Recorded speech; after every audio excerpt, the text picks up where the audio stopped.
So KEAM 2024 rank വന്നു. So ഈ last rank details നോക്കാം. നമുക്ക് ഇതിന് CET എന്ന് തുടങ്ങാം. ഇതിനുശേഷം നമ്മൾ കുറേ കോളേജ് കാണിക്കും. CET ട്രിവാൻഡ്രത്ത് നമുക്ക് സ്റ്റാർട്ട് ചെയ്യാം.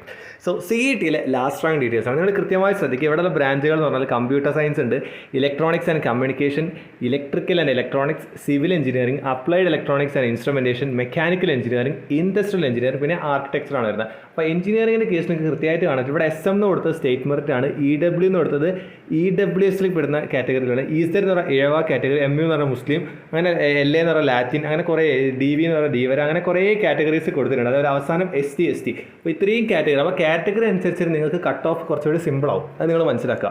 അപ്പോൾ സ്റ്റേറ്റ് മെറിറ്റ് എന്ന് പറഞ്ഞാൽ ഈ ജനറൽ ഒരു റിസർവേഷനും ഇല്ലാത്ത ആൾക്കാർക്കാണ് ഈ സ്റ്റേറ്റ് മെറിറ്റ്. അതാണ് ഫസ്റ്റ് കോളത്തിൽ. അപ്പോൾ നിങ്ങൾക്ക് നോക്കാം, സീറ്റിൽ കമ്പ്യൂട്ടർ സയൻസ് സ്റ്റേറ്റ് മെറിറ്റിൽ 649 അപ്പോൾ നമുക്ക് ഈ വർഷം ഇത് തേർഡ് അലോട്ട്മെൻറ്റിൻ്റെ കാര്യമാണ് മനസ്സിലാക്കുക. കീം 2023 തേർഡ് അലോട്ട്മെൻറ്റിൻ്റെ റാങ്ക് ഡീറ്റെയിൽസ് ആണ് അത് കാണിക്കുന്നുള്ളത്.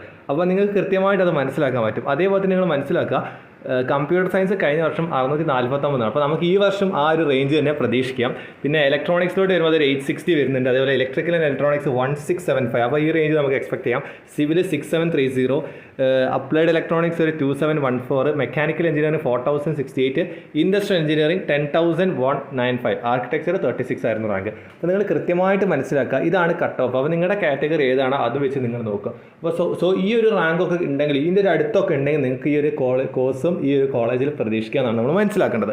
സോ നിങ്ങൾക്ക് എന്ത് ഡൗട്ട് CETനെ കുറിച്ചിട്ടുണ്ടെന്നുണ്ടെങ്കിൽ നിങ്ങൾക്ക് ഈ കാണുന്ന നമ്പറിൽ നസൽ ആൻഡ് ജൊനാത്ത് എന്ന് പറയുന്ന നമ്പറിൽ കൃത്യമായിട്ട് കോൺടാക്ട് ചെയ്യുന്നതാണ്. ഞാൻ ഈ നമ്പർ ഡിസ്ക്രിപ്ഷനിലും കമൻറ്റ് ബോക്സിലും കൂടി കൊടുത്തേക്കാം. സോ കൃത്യമായിട്ട് നിങ്ങൾ അവരെ കോൺടാക്ട് ചെയ്ത് കഴിഞ്ഞാൽ കൃത്യമായിട്ട് എന്ത് കിട്ടും, എന്ത് ഡീറ്റെയിൽസ് CETനെ കുറിച്ചിട്ട് കിട്ടും. സോ കൃത്യമായിട്ട് മനസ്സിലാക്കുക. അപ്പോൾ നിങ്ങൾക്ക് എന്ത് ഡൗട്ടിനും അവരെ കോൺടാക്ട് ചെയ്യാൻ പറ്റും, നസൽ ആൻഡ് ജൊനാത്ത്.